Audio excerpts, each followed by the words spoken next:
Hello. So it is 6:32 p.m. and the date today is August 20th, 2026. So basically, what ended up happening was there was a field trip I went to the beach when I was in pharmacy school. Law enforcement one time asked me to give an account of the one time I've ever gone to the beach. From the time that I have been started to be watched since I was an 11-year-old child till this very day today, I've only been to the beach one time my entire life, and that was during pharmacy school when the student body of that school basically organized a field trip over to the beach. When they were organizing this field trip over to the beach, they had all these things organized, like large size coach buses that carry around at least I would say 50 people in each one of those coach buses. And so the number figure in the journal is wrong. It was definitely more like around, I would say, more around 80 people than there were 40. Definitely around something around 80 people, since they had at least two different coach buses that they took with them, each one of them having the ability to carry about 40 students with them. So it was around 80 students that went on that field trip. So the number in the journal is absolutely wrong. Along with they also took the security guard for the university along with them to a field trip over to the beach. Now the thing about it is just the fact that yeah, so we went on to the beach, and the fact of the matter is, it was the one time I've ever gone to the beach my entire life, and law enforcement asked me to give an account of that one time. Now, the one thing that I understood from them asking me this is the fact that one person from those 80 people would have ended up being a criminal or something of that sort of nature. Now, the thing that you have to understand is the fact that although there would have been one person out of 80 people that would have been a criminal in any way, shape, or form possible, it also has to be made clear to the courtroom, please, the fact that I was being I was being watched the entire time I was there, which means that law enforcement had their surveillance equipment with them the entire time I was overseas. Right now, they just recently wanted to find out about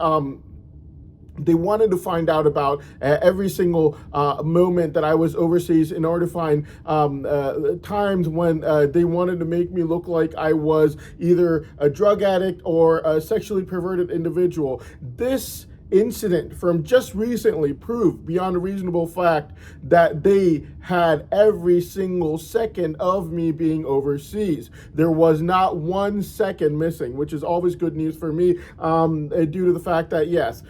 So basically, yes, so this point has to be taken into account. The fact that recently law enforcement has proved themselves that they have every single second of me being overseas, which means that trying to prove that I am innocent or guilty should not be that hard.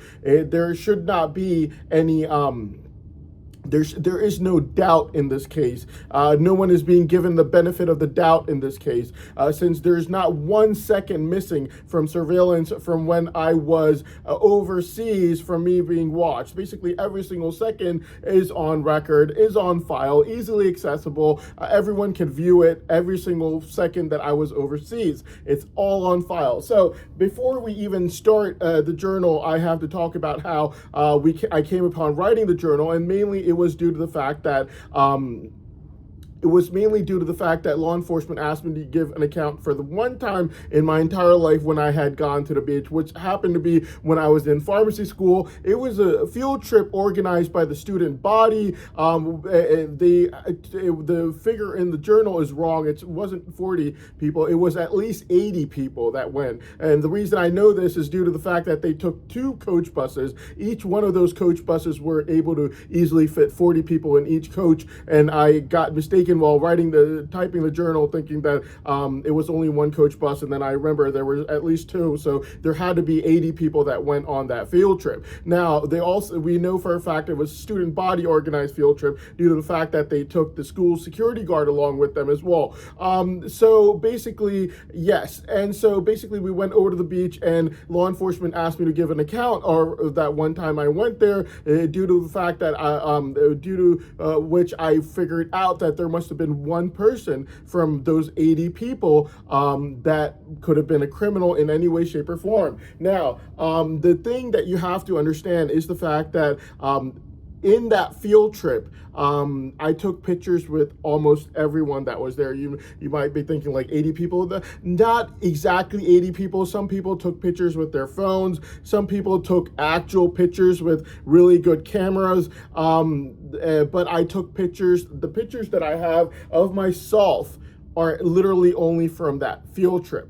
And from that one field trip, I know for a fact I took pictures with at least 10 different people in that field trip. In fact, the picture that I use of myself is from that field trip itself, clearly proving from facts and evidence is that there were a lot of people. My point being that there were a lot of people in that field trip. If I knew at least 10 people, you got to understand, not everyone knows everyone that goes to a university with them. Okay, so if you are going with 80 people in a field trip, you could find at least 10 people that would be someone that either is in your class or someone wanders around your classroom. So you see them in the cafeteria, things of that sort of nature. So at least 10 people from that one field trip that I actually took pictures of, that I actually used myself as pictures for showing myself. Now, I might look a little different in those pictures,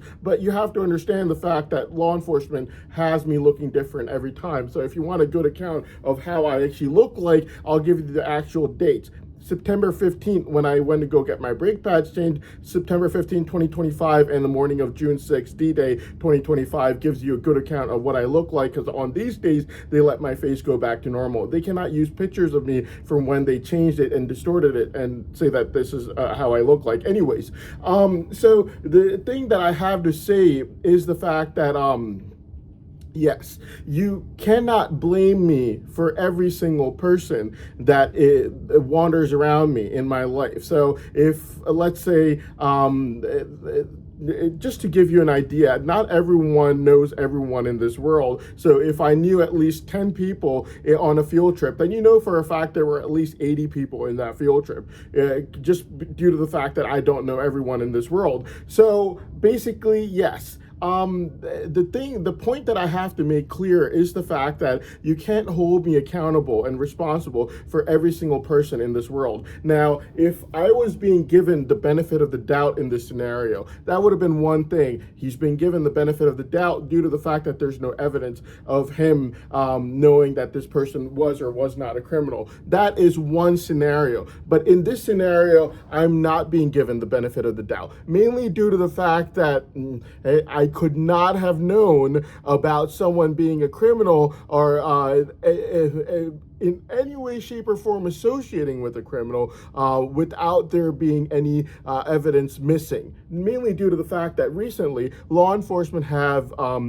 gone through every single piece of evidence that there is, literally, of me being overseas. What ended up happening was law enforcement and their BFFs like Junaid, who literally does not have a job right now, but all he does all day and night long is threaten to murder me, take oil out of my car, things of that sort of nature if I don't go scam the girls.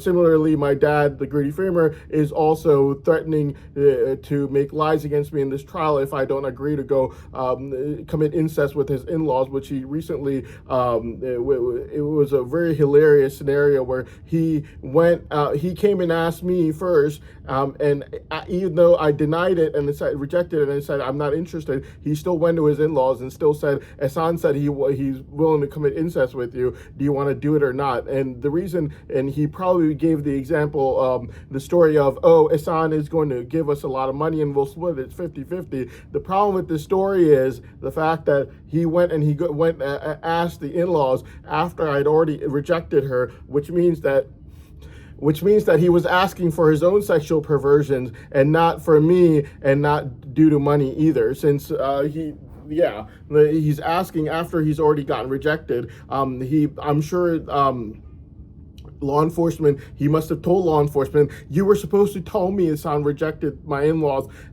after I asked the in-laws. That way he'd have an excuse for asking them. Well, anyways, he went and asked them anyways due to his sexual perversions.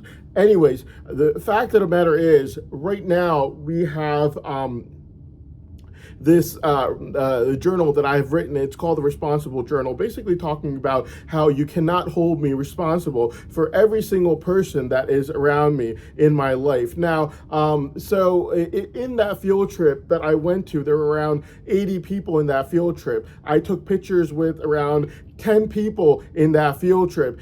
Clearly proven from facts and evidences that if I'm able to take pictures with at least 10 people in a field trip, then there must have been at least 80 in there, because you only could know about 10 out of the 80 people in a field trip, because the size of the school is big and you can't know everyone. So if you know at least 10 people, then that means there would have been at least 80 people in that field trip, obviously, because you can't know everyone. And so, yeah, but my point being that you cannot hold me responsible for everyone in this world. Now, if they were giving me the benefit of the doubt, that would have been one thing, where they're saying, Hassan, we're being forced to give you the benefit of the doubt because there's no evidence against you. That's one thing. But if there is every single second of recording from when I was overseas, and then they cannot find one instance of anyone ever saying that they were a criminal, associated with a criminal, or having to deal with any crimes of any sort of nature with me or to me, then, I mean, that is evidence on its own. You have to remember the fact that right now, recently, law enforcement got really, really greedy and lustful over all these girls, and they saw the fact that their envy was raging inside them from seeing that all these girls were running after me, and they weren't even they weren't listening to law enforcement when law enforcement were asking them to go sleep with Junaid. So basically, what ended up happening was law enforcement, first they tried to fabricate false testimonies against me using Adamji. Adamji got caught every single time. July 11th, he gets caught fabricating. The entire month of July, he's fabricating over and over again, and he's getting caught over and over again. So in August the 7th, he gets a fifth person to go fabricate a false testimony for him. He placed a game of deception against this trial in this courtroom by saying, I have been caught fabricating numerous times. He hasn't. He wants to testify, and he would get that person to testify after telling him exactly the lies that he was supposed to say. Basically, using one text message to make it look like I really liked this person and knew him really well, and just from that one text message, it would have been something along the words, Johnny means love. And Adamji used it to try to make it look like I knew this person really well. We were BFFs, when in fact there was evidence of me every single second I was there, and I did not even know this person. It was just a one-time text message. There's no evidence of me ever talking to him in person, on the phone, through text, ever again, online, or anything of that certain nature. Just one time I texted him, and he used the word Johnny, which means love, so I used the word Johnny back on him, which means love. And Adamji used that to try to manipulate this trial and deceive the people in this trial into thinking that I was really good BFFs with this individual, when in fact, even I know the fact that I only would have texted this person one time my entire life. Yeah, so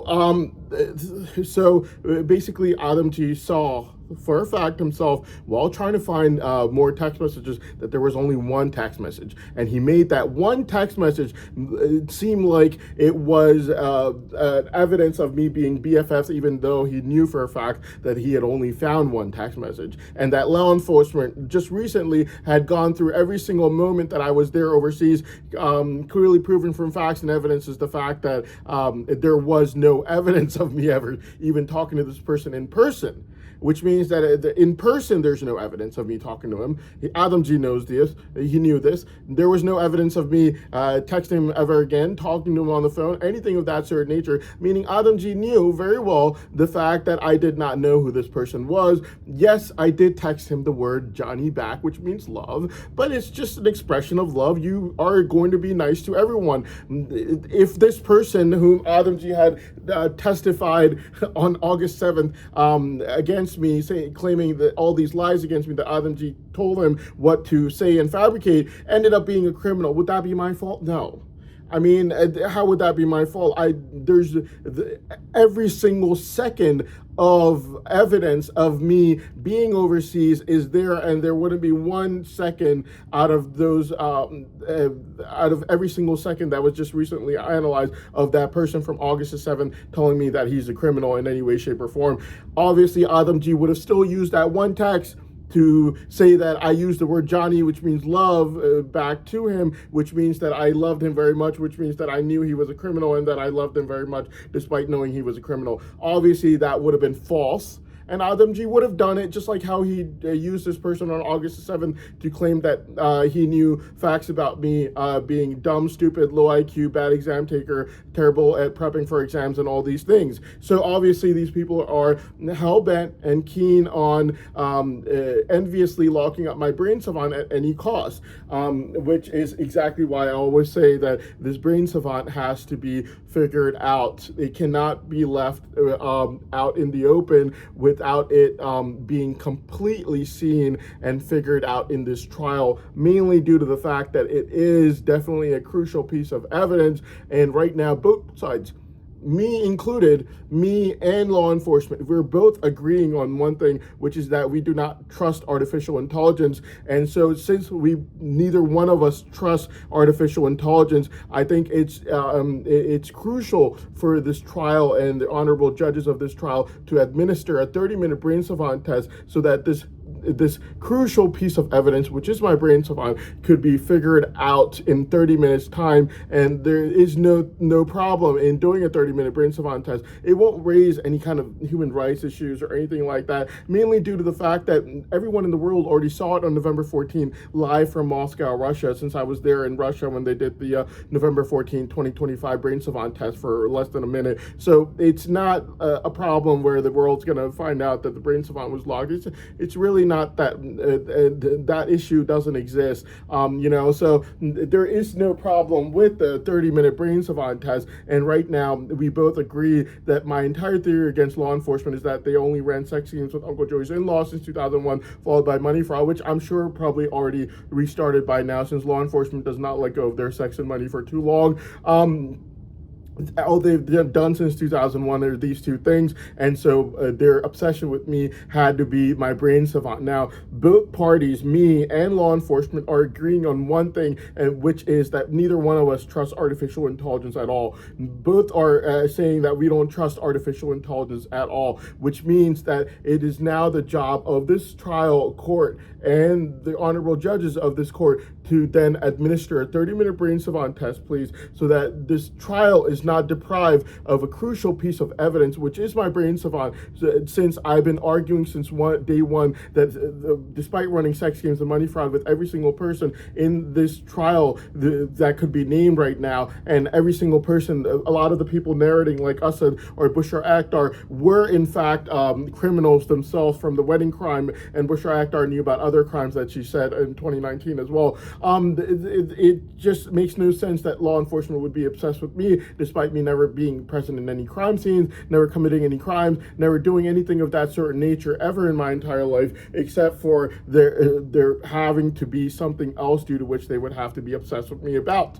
which I have said is my brain savant, and law enforcement does not exactly deny it, but we have to get to the bottom of this and figure out if there's a brain savant or not, and how powerful it is, if it is really number one profitable in the world, if it really is increasing in power over time or not. And the only way we could do this is by administering a 30-minute brain savant test, since right now both me and both parties from both sides, both me and law enforcement, are agreeing that neither one of us trusts artificial intelligence's report. And so it has now become crucial for this trial and the honorable judges of this trial to please administer a 30-minute brain savant test so that we could see it with our own naked human eye exactly what this brain savant is, how powerful it is, what it's capable of doing in a 30-minute time period, please. So yeah, that being said, obviously, going back to the responsible journal, the fact of the matter is you cannot hold me responsible for everyone in this world, especially considering the fact that the entire time I was overseas, the evidence is there for every single second that I was overseas. Right now, they had to go through every single second that I was overseas in order to find evidence of me either being drug addicted or sexually perverted. Now, the girls were running after me and they wanted evidence of this in order to try to degrade me, put my name through the mud. They weren't able to find it. So obviously, due to the fact that every second is there from me being overseas, and all they found was I would study all day, night long on the weekdays. I would study all day, night long, every single second, minute I had. Despite being abused by my stepmother, all I did the entire time was study. I was studying continuously all day, night long, every single second I had, and yet they were using amnesia drugs on me, like how they did between October 2019 and mid-June 2023, where they would open, close the laundry door, make noises outside my window by driving cars outside there, and not let me study. Use amnesia drugs on me, and yet I would keep on studying. Well, I did the exact same thing in pharmacy school, making it a miracle that I was able to get all 108 exams done and bring my degree back home to my mother, considering the fact that they were using amnesia drugs on me while I prepped for the exam and while I was giving the exams, something that law enforcement has confessed to doing except for locking up my brain savant the entire time I was overseas. Well, anyways, reviewing every single second that I was overseas has only brought to light the fact that I had an eagerness and keenness for learning and studying, and I love studying. And in the end, obviously, I saw my powers develop, even though they got stronger and stronger. It was without the brain savant, since the brain savant was completely locked up the entire time. Not only that, they were using extreme amnesia drugs on me, and on top of that, I was working all day and night long to try to study as much as possible in every single way, shape, or form possible, despite having amnesia drugs being used on me. So yes, that is what I did the entire time I was overseas, and the facts and evidences will clearly prove to the courts this point of mine. There is no benefit of the doubt that I'm claiming over here, not something that where I'm saying that, oh, there's no evidence of me ever hearing about someone saying that they're a criminal, this and that. I'm not claiming this. All I'm saying is, when you look through every single second that I'm overseas, you will find that there's no way that I could have known about anyone being a criminal in any way, shape, or form possible, since no one told me this, and I was there on the record for every single second I was overseas, and every single second is on the record, in camera, on the record. So this is an undeniable fact, that the fact that I do not have to claim benefit of the doubt in this case, due to the fact that every single second I was overseas is on file. Every single second is on file with every single thing that I said, every single thing that I did. And considering the fact that this brain savant of mine, which was open on April 22nd, 2025, and on 2 months ago, on June 24th, 2026, 2 months ago, these ears were all the way in the back of my head, and my brain from the inside was just like this, zing, zing, zing, zing. It was really powerful.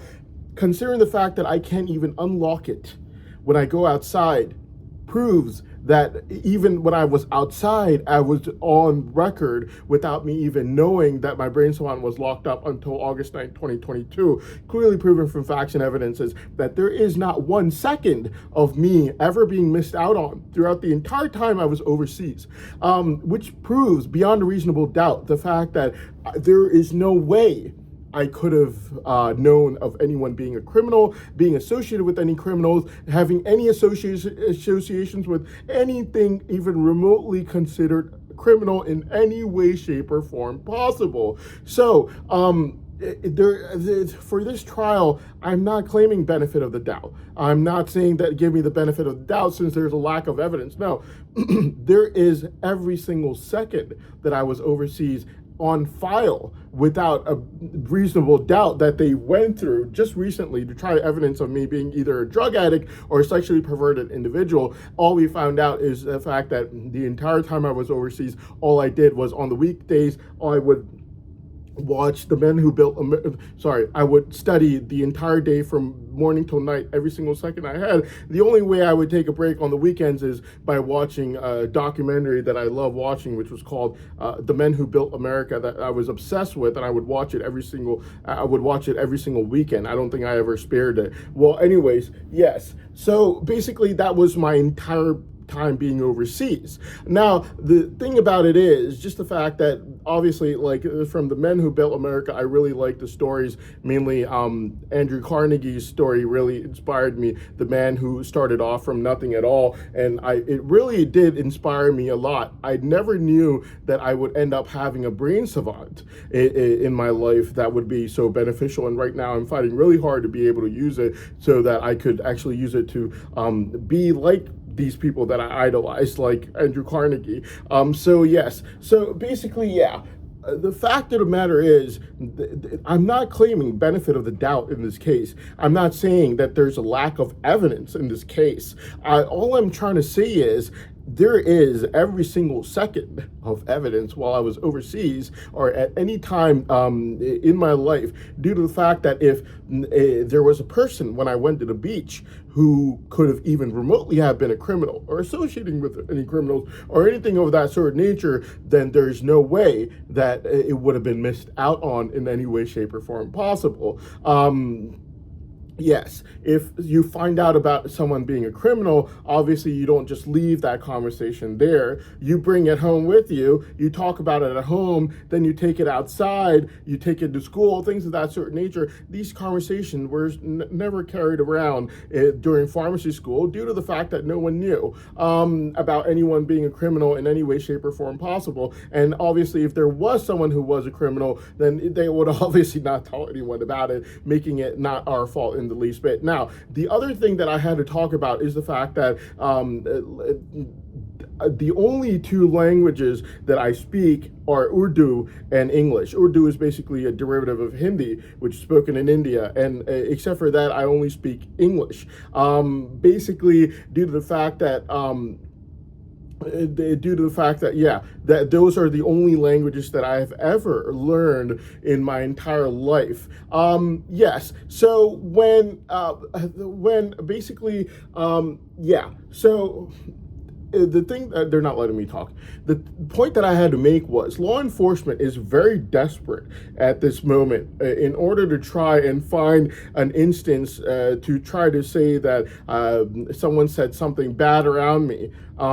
You have to understand the fact that learning a language is not no easy task. You can't just do it while you're being watched 24/7 without them having any evidence of you learning a language. Learning a language is a big task. If you're being watched 24/7 and there's no record of you learning it online, learning it through a textbook, learning it from someone coming over and teaching you a new language, can you learn a language? Absolutely not. It's an entire language. How do you learn a language? Without going online and learning it, without having someone come over to your house and teach it to you, or without having textbooks to learn it from. Either one of those three things, you can learn a language. But you can't just learn a language while you're being watched 24/7 without you being either taught that language by someone else, either without textbooks or without the internet. And the internet, the entire time I was overseas, was under surveillance as well.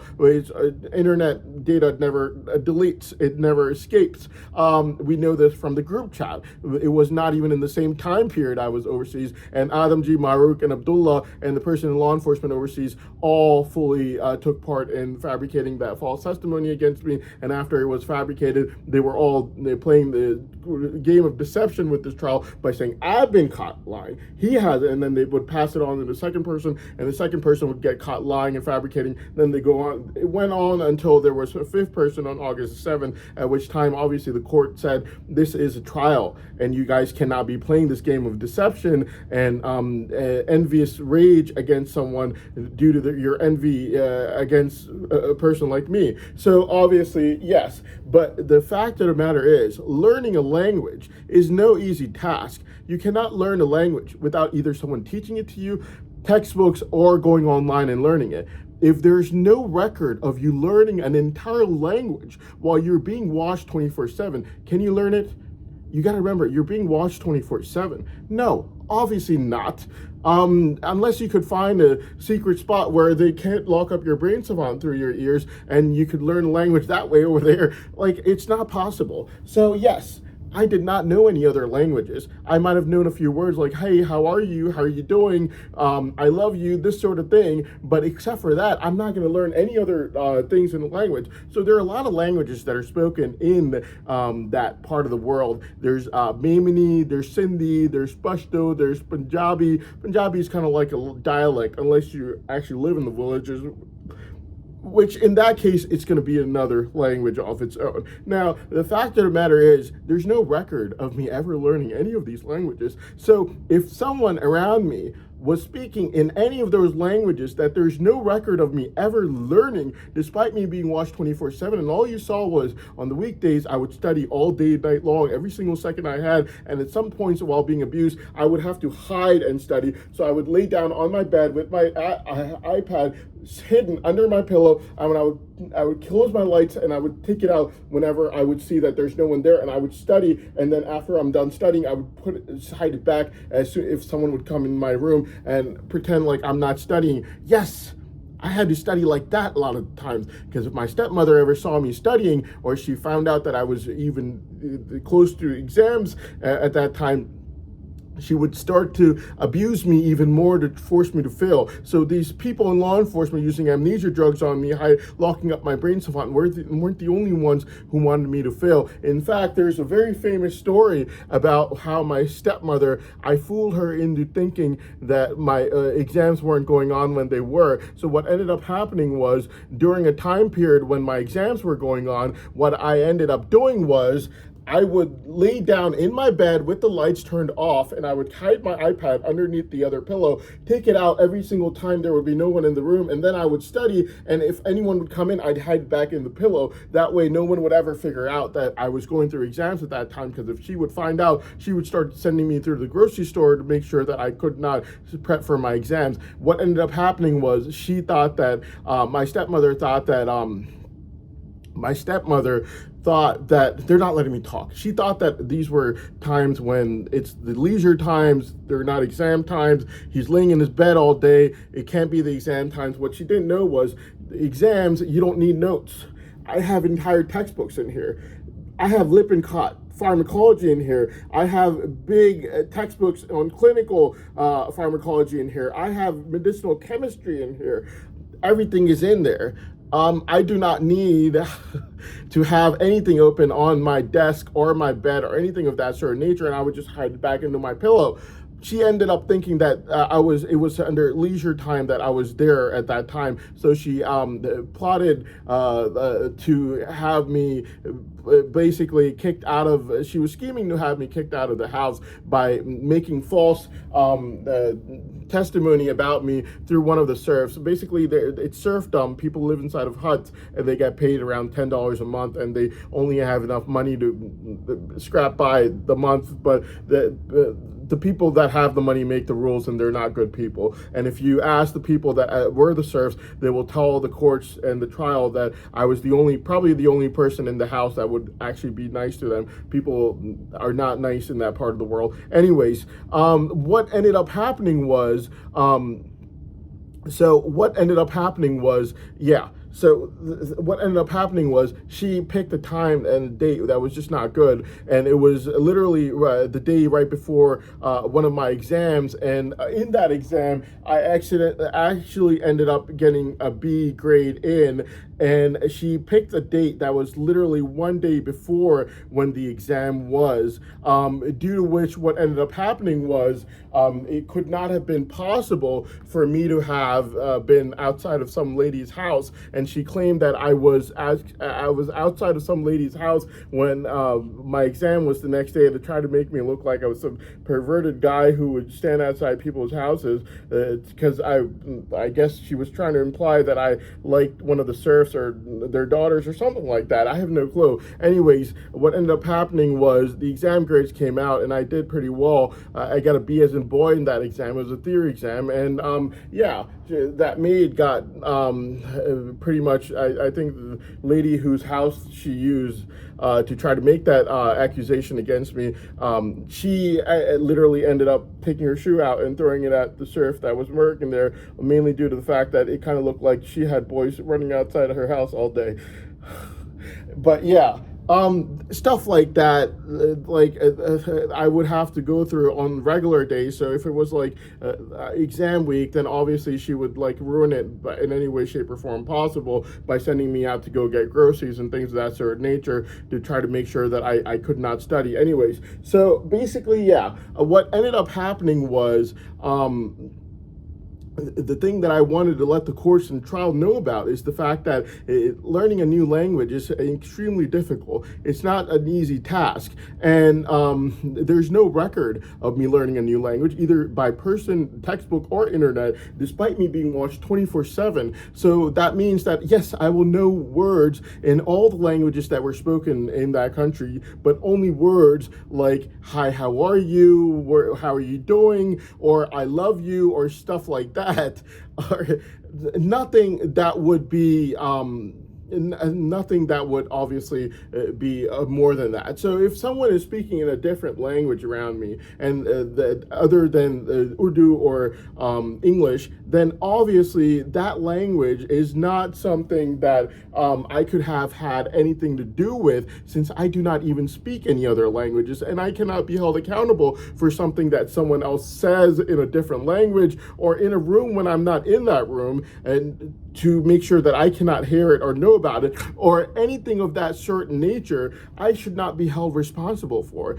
I am not asking the trial or the court to give me the benefit of the doubt. All I'm saying is, every single second that I was overseas, the facts and evidences are there. I could not have known any other languages, since learning a new language is no easy task. And if I don't know any other languages, then other languages that are spoken around me, except for Urdu or English, cannot be something that I could understand in the first place. So law enforcement finding a record of a recording of someone saying something in a different language around me shows basically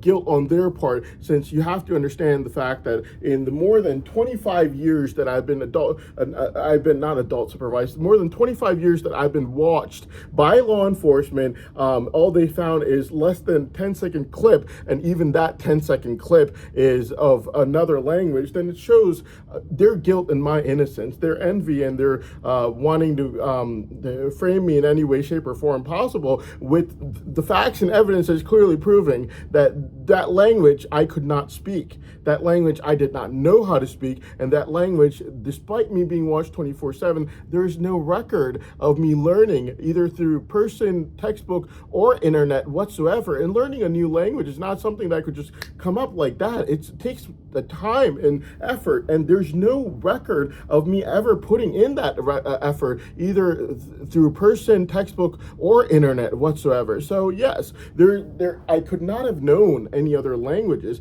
if I've been watched 24/7. There's no record of me learning any other languages. So I should not be held responsible for something someone else is saying in a language other than Urdu or English that I do not even speak or know of. So yes, that I hope clears out that fact. And the other fact, obviously, the responsible journal will also clear out the fact that if I went on a field trip to the beach and there were 80 people in that field trip, regardless of whether I took a picture with that person or not, it's irrelevant considering the fact that I was watched 24/7 while I was overseas, and I'm not asking for the courts or the trial to give me the benefit of the doubt. All I'm saying is the facts and evidences are clearly there, and there's no record of anyone ever telling me that they're a criminal or associated with any criminals or having to do with any criminal entities or anything that would be considered a crime. No way for me to have known that about anyone in any way, shape, or form possible without them telling me witnessing it, or someone else telling me about that person in any way, shape, or form possible. There's no way for me to have known that. So that's all I had to say. Thank you.